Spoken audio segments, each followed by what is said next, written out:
Welcome back to our international viewers, and thanks for joining us again. It's now time for our daily English news edition, weekdays at 6 p.m. The U.S. Ambassador Donald Liu spoke today about the National Bureau of Investigation. He said that the Bureau needs to be able to arrest what he called the Untouchables in Albania, and that it should function according to the American model. He explained, "When I was in university, Hollywood released a movie called The Untouchables. In the movie, the famous Albanian-American actor Robert De Niro played the role of the gangster Al Capone. The story was about an elite investigative unit called the Untouchables. They were not called that because they were above the law, but because they were immune to corruption and intimidation.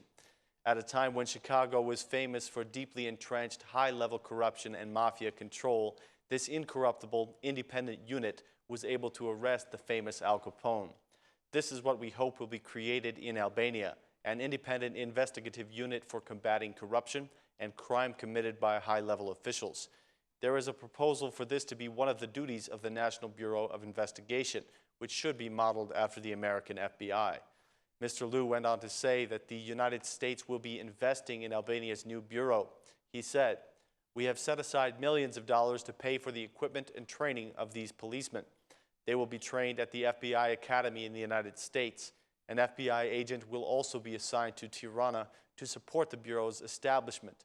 All of the officers of the Bureau will undergo a lie detector test and have their bank accounts monitored to ensure that they are not taking bribes or working for organized crime," said Mr. Liu. He also encouraged the Albanian politicians not to try to use the Bureau for their own political purposes. He went on, "I asked the right and the left to agree that the Bureau is vital for combating the corruption in Albania. I asked them to agree on the model for anti-corruption that I have discussed today, an institution supported by the American FBI, independent and accountable to the Albanian people. I asked them to recognize that the Bureau needs to be created at the same time as the judicial reform," said the U.S. ambassador.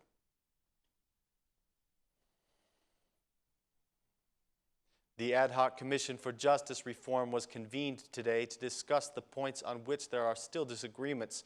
It's reported that the parties reached an agreement on the supervision of the National Bureau of Investigation. Sources tell us that the parties agreed that a special prosecution unit will be responsible for the Bureau. This is a new unit that will be separate from both the General Prosecution and the State Police. They have also agreed to place the new unit under the authority of the Supreme Council of the Prosecution, which will be responsible for appointing its members. It's reported that the majority and the opposition also agreed on the council for making appointments to the justice system. The Democrats were initially against this council, but they gave ground in exchange for the majority withdrawing from its formula of appointments. OPDAT and Euralius will be providing solutions to any technical issues. After this point, the meeting was adjourned for several hours. The 9 other issues raised by the Democratic Party will be discussed when the meeting resumes, and when leaving the meeting, the vice chairman declined any comment on these issues, but he expressed appreciation for the dialogue between the political parties. The Minister of Interior, Sajmir Tahiri, was called to report today at the Commission of Security, where he announced that the Albanian police have increased their security after the attacks in Brussels. Minister Tahiri said that Albania is not immune to the risk of terrorist attacks, because there have been Albanian citizens involved in the Syrian war. Albania cannot be immune to the risk, he said, and we cannot ignore the signs regardless of whether they are close to our country or not. We have increased the security of the state police, and we are exchanging information with our partners, the law enforcement agencies and the SIS, in order to handle any potential situation. This is a threat that cannot be faced alone, said Tahiri. During his report, he was asked about the risk of dangerous people entering Albania along with the immigrants. He replied that this is a risk, but he gave assurance that everyone entering Albania will be thoroughly checked. He said that an emergency plan has been prepared to handle a possible inflow of immigrants. According to him, this is only a precaution, as there are no signs that Albania would be put in a bad situation. Minister Tahiri made a statement to the media when he left the Commission of Security. He encouraged the president to adopt the law on added measures for public safety, which has been opposed by the SMI and the opposition.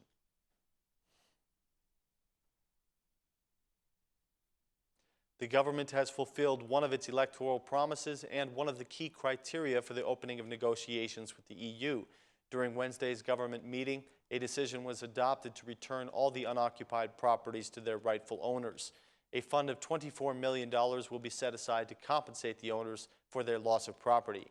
Everyone who legally has property rights to land that was occupied after 1990 will be getting their properties back starting tomorrow.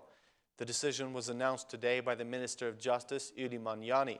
According to him, the government has decided to reconsider 26,000 cases that were already decided by the Agency for the Return and Compensation of Properties.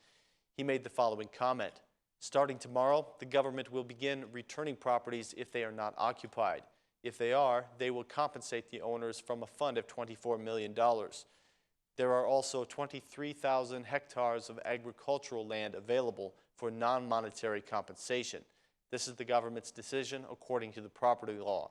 It is the most serious offer given by the Albanian state to the property owners who are unjustly called former property owners, said Minister Manjani.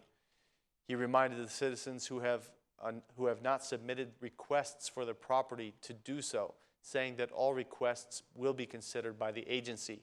The government's decision to return the properties comes just after the president asked the Constitutional Court to repeal the law, saying that it was unconstitutional.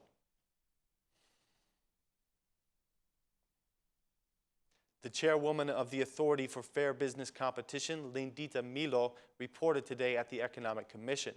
She raised the concern that the government is not seeking the opinion of her institution before issuing concessions.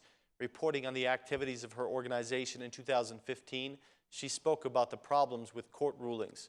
According to her, the courts are repealing the fines that the authority imposes on people who violate fair competition laws. She says that the number of complaints increased from 30 in 2014 to 50 in 2015. She said that most of the complaints are related to violations in the electronic communications industry, but that public procurements are a close second.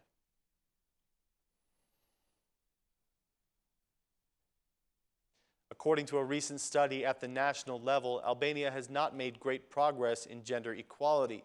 The study covered perceptions and attitudes on gender equality, and it reveals the gap between men and women when it comes to responsibility for housework. 80% of the respondents said that Albania's women are doing all of the ironing, cleaning the house, cooking the meals, and doing the dishes. The study shows that women spend twice as much time doing housework as men do, at an average of about 4 hours a day. At the presentation of the study, the chairwoman of the Women's Alliance, Mesile Doda, spoke about the need for a comprehensive legal package to support women in economic difficulties. She said that electing a female president would do a great deal to change the culture of gender discrimination. She said, "You know that a new president will soon be elected. Albania has had female ministers, a female chief prosecutor, and a female Speaker of Parliament, but it has never had a female president. We have always had a male president, and I do not believe that we have been pleased by their results. Why don't we try electing a woman as the next president? I don't think that many of the presidents we had did a better job than a woman would do," said Doda. The study found that the genders tend to share more household tasks like throwing out the trash, shopping, paying the bills, and taking care of sick family members. The study included 450 people from 4 different regions.